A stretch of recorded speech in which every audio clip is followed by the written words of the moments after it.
assalamu aleykum gangol arabnaɓe min calmini goto foof inde mum e yettode mum suka hen mawɗo hen debbo hen gorko hen arabnaɓe woto punten koye men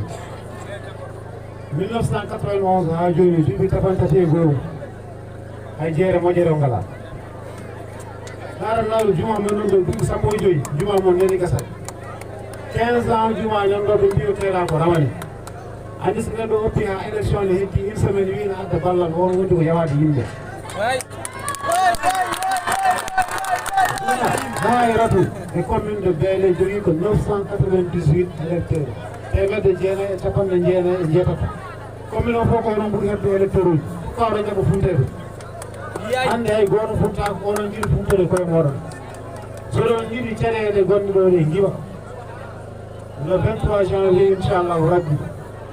ko minen goni la solution ko minen jogori on solution o duuɓi capantati e goho lawol mum ngol hay doodan ala hen